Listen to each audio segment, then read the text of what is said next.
We're kicking off with AEW Dynamite, as the Devil was once again on the show, and in addition to setting his henchmen loose, had a massive challenge to make for next week. Before this happened, Samoa Joe and MJF were in the ring accusing one another of being under the mask, and each had some evidence and clearly did not trust the other. The Devil appeared on the big screen and once again laid down the challenge for MJF and Joe to face two of his acolytes, but this time he wanted the ROH Tag Team titles on the line. There was no hesitation from MJF as he accepted this and begged Joe to tag with him again, and Joe, wanting to get back at the Devil, accepted the challenge, albeit with some hesitation. Before he gets to the Man in the Mask, Joe wants to dish as much damage as he could to his henchmen, and now he and MJF will have the chance to do that next week. That is, if the AEW World Champion and his challenger can coexist in the confines of an AEW ring. And what do you think of this challenge? Let us know down below. Jon Moxley was looking to score yet another impressive win in the AEW Continental Classic on Dynamite, but those derailed plans might have added some insult to injury. Moxley faced off against Jay White in the Gold League match, and despite a controversial end to one of his matches, Moxley has been on the winning streak in the Continental Classic. Things took a turn for the worse this week, as the hard-hitting affair went all over the ringside area, with Moxley and White holding nothing back and demonstrating some impressive near falls. Ultimately, the former AEW champion struck Switchblade with a lariat and attempted to connect with another one, only for Jay White to hit the Blade Runner out of nowhere to claim the victory. White's record over Jon Moxley now extends to 2-0, as he previously defeated Mox at New Japan Pro Wrestling's G1 Climax 29, which took place in the Osaka Prefectural Gymnasium in Japan. With Jay White's win and no tiebreaker in question, the Gold League semifinal will now see him face Swerve Strickland and Jon Moxley in a triple threat match. What did you make of this match, and who do you think should win in the Gold League of the AEW Continental Classic? Sound off in the comments. In September, Matt Riddle was among the roster released from WWE and was one of the biggest superstars cut in the first wave of releases of the TKO era. Before signing with WWE, Riddle competed in UFC, which was made reference to several times on WWE TV, and now the former US champion has his eyes on the octagon. Speaking to MMA Junkie on the red carpet of the annual World MMA Awards, Riddle was asked about a return to MMA and said, "Yeah, I'll say this, there's been a lot of talk. I've been talking to a couple of promotions. I don't want to get into it until it's official, but I think 2024, there's a very big possibility I get back in the cage. You'll find out pretty soon." Riddle already has a number of bookings for next year, including a highly anticipated match against RVD in March, and has been discussing a potential fight with Jake Paul. The King of Bros has said he'll face Paul in whatever stipulation he wants, but a fight has yet to be confirmed, and we'll have to see if a return to MMA happens for Riddle next year. But what do you think of all this? Where do you want to see Riddle end up in the new year? Let us know your thoughts in the comments below. It was back in January of this year that Mercedes Mone made her debut for New Japan Pro Wrestling, but right now, there's a lot of questions about what the future holds. Mone hasn't competed since May following an injury sustained during a match against Willow Nightingale, and it was recently revealed that she is currently without a contract. On a recent episode of The Hump, details emerged in the ongoing narrative surrounding Mercedes Mone and her pursuit of a lucrative contract, as she's wanting big money for her services. According to reports from Fightful, it was revealed that Mone wants more than Charlotte Flair's new WWE deal. As they report, "We revealed on today's episode of The Hump that word within the industry was that Mercedes Moné's asking price was above what we heard Charlotte got on her new WWE deal." The fact that Mone is seeking a deal bigger than Charlotte's highlights the competitive landscape of wrestling and how much a wrestler expects to perform in the ring. As discussions about Moné's asking price continue, it's intriguing to see where she'll end up, with many expecting her to make a return to WWE, who could afford such a deal. Mone is currently a free agent, and one that several companies will have their eyes on, and we'll have to see if a return to WWE is in the cards, especially now that Triple H is running things. This week, AEW Dynamite came to Oklahoma, and Tony Khan was thrilled to have a special surprise for the fans in attendance. Appearing on the Holiday Bash edition of Dynamite, Khan fired up the crowd before revealing the return of Jim Ross, who has been away from commentary for some time. JR, a proud Oklahoma native, had been away to deal with health issues, including letting his leg heal more from a previous battle with skin cancer, and the crowd were thrilled to see him back. Khan had another surprise for the fans in Oklahoma as he revealed that AEW will be returning to Tulsa in February of next year. JR called the main event between Jay White and Jon Moxley and was said to be upbeat during the match, and we're thrilled that JR had this very special moment in his home state. Were you happy to see Jim Ross return to commentary duty on Dynamite last night? Let us know in the comments section below. More from AEW Dynamite now as Riho's wave of momentum since returning to TV continued, with the Japanese star defeating Saraya to earn a women's world title shot at World's End. The match was fine, with good effort by both women, even if they didn't always click, and Saraya brought some solid physicality, while Riho was her typical impressive self. Riho's win was the right call, and the post-match activities saw Toni Storm interrupt Riho's celebration, allowing Mariah May the chance to blast Riho with the title belt. This should add some heat to the feud, but with just days before World's End, the #1 contender has next to no shot of winning, which hurts any drama or intrigue in the match. AEW has often been criticized for its handling of women, and this is yet another example, and serves as an indictment on the current direction of the women, which has been an issue throughout 2023. Throughout his career, Vince McMahon has faced several lawsuits and is often on the winning side of these legal battles, but a recent lawsuit against him may take the cake for being the most bizarre. In June, a lawsuit was filed against McMahon and WWE by an incarcerated individual named Dana W. Wiley and was filed in the District Court of the Western District of Pennsylvania.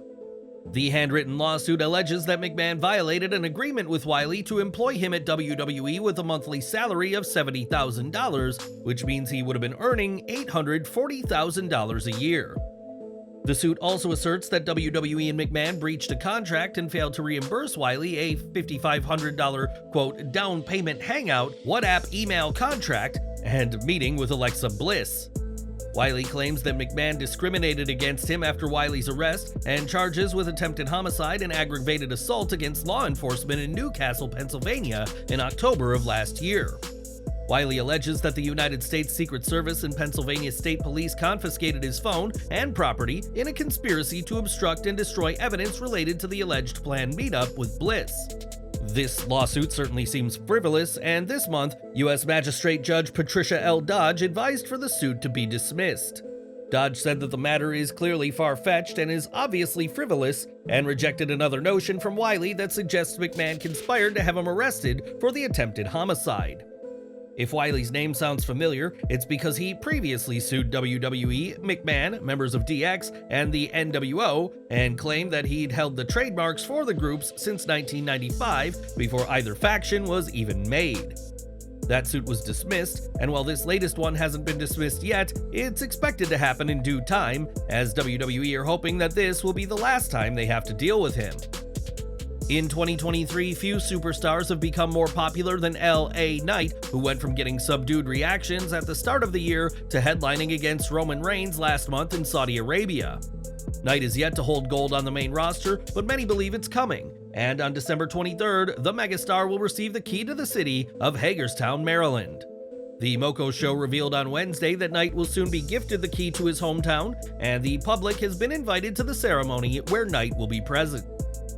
Before becoming LA Knight, Sean Ricker was a local of Hagerstown and born on November 1st, 1982, and would immediately show an affinity for competition. Before graduating North Hagerstown High School in 2000, he was active on the school's band and track teams, but his childhood dream, however, was to become a wrestler. As one of the best talkers in WWE today, we're sure Knight will have quite the promo at the ceremony where he will be recognized as a great representative of Hagerstown. What's your take on LA Knight getting this big honor? Let us know what you think in the comments section. During his AEW Full Gear match with Jay White, MJF suffered a torn labrum, and recently, the reigning AEW World Champion shared how this injury is causing serious problems. Speaking to Solomonster, MJF said that he's still unable to lift his arm straight up, and admitted that this weakness in his game probably isn't something he should be admitting publicly. MJF will defend the AEW World Championship next week against Samoa Joe, and between this injury and a very game challenger, we may be just 9 days away from a new champion being crowned. It's been less than a month since CM Punk's return to WWE at Survivor Series, and given Punk's heated relationship with the company for years, many thought his return would never happen. As Triple H explained on the post-Survivor Series press conference, he and Punk have made amends and are different people, and Punk has also buried the hatchet with another notable name. Speaking on his Oh You Didn't Know podcast, Road Dogg Jesse James spoke about having issues with Punk for some time and how they've squashed their beef. He said, "All that negativity came out of me when he looked at me and he shrugged. And it's like that brothers don't shake hands, brothers gotta hug thing, and we hugged. It made me feel good for him to do that, by the way. It made me immediately feel ashamed of my behavior, not his, not anything he did. It made me ashamed of my behavior. We then had a couple of, I believe God works in mysterious ways, and he worked that weekend. That weekend, I was stuck in Stamford. Every bit of it was orchestrated to put me and Punk in certain situations. We were just put together for like 5 days in a row working together and speaking about the future and working with what I do in my job." Road Dogg said that experience convinced him to look at everyone through God's eyes and stop saying bad things about people, including Punk, who he's happy to have back. So far, Punk's attitude at WWE events has been very positive, as he's wanting to move on from the past, and we'll have to see what's next, as Punk hasn't even wrestled a match yet. CM Punk can be irritable, but you never know what the future holds, and at least it seems that Road Dogg has nice things to say about Punk right now. With WrestleMania 40 set to take place in Philadelphia, many are expecting an ECW vibe to the week's festivities, and one name synonymous with Extreme is Rob Van Dam. Earlier this year, RVD claimed an appearance at WrestleMania may have been canceled due to him appearing on AEW TV, but that won't keep him away from the city of brotherly love.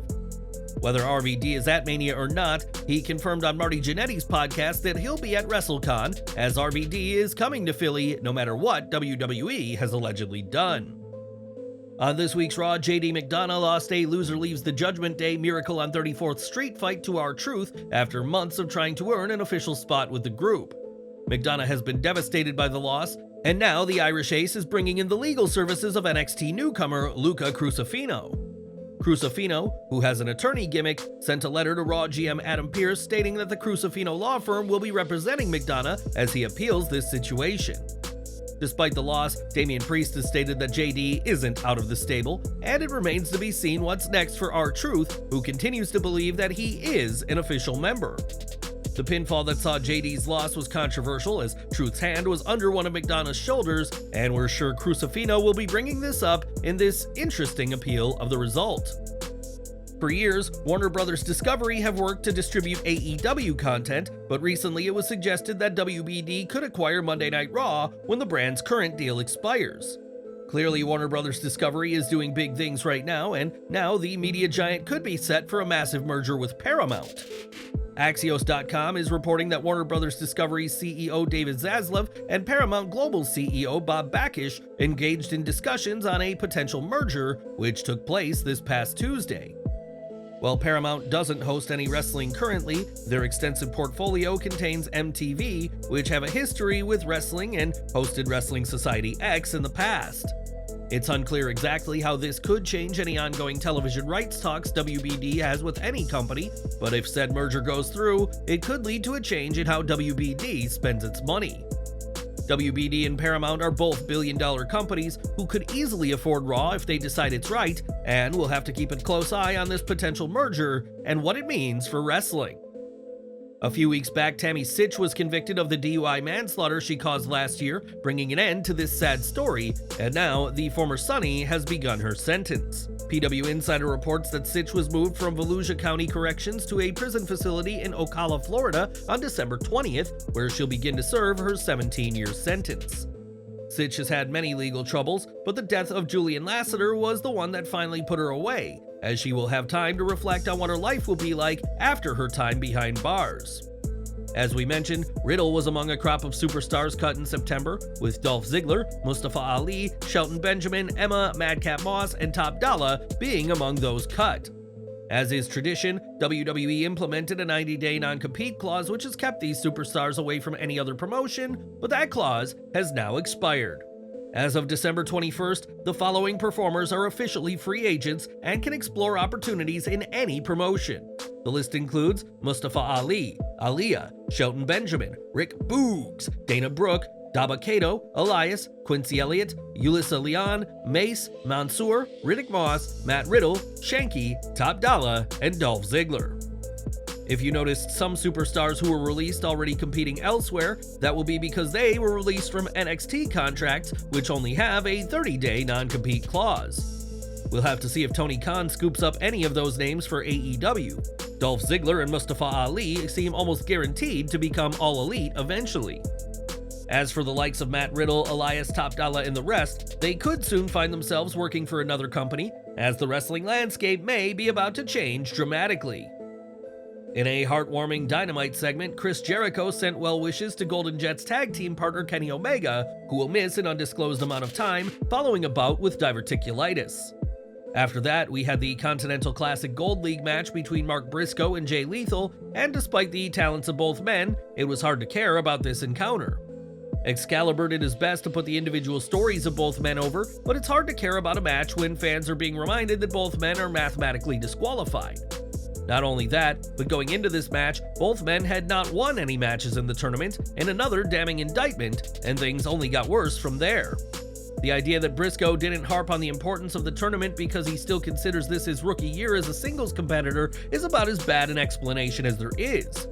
Sure, this is technically his first year as a singles competitor, but the idea that Mark Briscoe should be treated as some rookie rather than a veteran is an absolute farce. The tournament apparently didn't matter to this rookie, and if that's the case, how did a rookie make the field for the Continental Classic in the first place?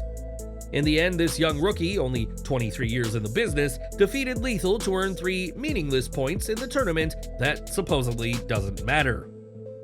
In more Continental Classic action, Swerve Strickland added more points to his total with a victory over Roosh in the night's opener. Roosh continued to highlight his aggression and tenacity, a trademark of his in-ring performance throughout the tournament, and Strickland was a master of selling. Swerve was once again favoring his shoulder, an injury that has been a staple of his matches since his Full Gear showdown with Hangman Page. The pop for Strickland and reaction to his entrance was that of a star. Tony Khan did the right thing, kicking off the show with the hottest, freshest competitor on his show. Similarly, the use of Roosh has been spectacular. He comes across as a great, badass pro wrestler who does not need pomp and circumstance, and his ring work makes him a star. A great opener to the show, it featured strong in-ring action from 2 of the hottest competitors on the roster, and set Strickland on course to much more in the tournament. Roderick Strong was back on Dynamite and continued his crusade to try and convince Samoa Joe and those around him that MJF is indeed the devil. Before that though, he battled Komander in a strong match that saw the masked face throw everything he could at Strong, including an aerial attack that sets him apart from others. Despite this, Strong recovered and delivered his End of Heartache to get the win, but the real interest from Strong was with his angles showing his suspicion about MJF. After the match, Strong and the Kingdom distributed MJF as the devil signs to the crowd, and we have to give a shout out to Taz, whose analysis of Strong's mustache is the hard-hitting journalism we expect from him. Strong's determination to direct suspicion towards MJF suggests he has something to hide or simply wants to soil the reputation of the world's champion. Considering how integral a part he has played in the story involving the champ and his best friend Adam Cole, the first option appears most likely. In a backstage segment, MJF confronted Swerve Strickland, and a tense back and forth saw MJF declare that Strickland is not on his level. In a retort, Strickland told the AEW World Champion, "While you were failing tryouts, I was signing contracts," and MJF also questioned if Strickland could be the devil. And we're ending with Rey Fenix, who has been making his name in the ring for some time, but now the masked star won't be able to compete at an upcoming independent event. Phoenix has been scheduled to work the January 5th Prestige Wrestling event and face Samurai Del Sol, but it has since been announced that he will face Lio Rush instead. The reason for the change is that Phoenix has been dealing with a nagging injury for some time, which has kept him out of action for several months and reportedly first happened at Wrestle Dream. At that event, Phoenix was thrown into the barricades, and ringside doctors attended to him before he was taken backstage, and we're wishing him the best as he recovers from this setback.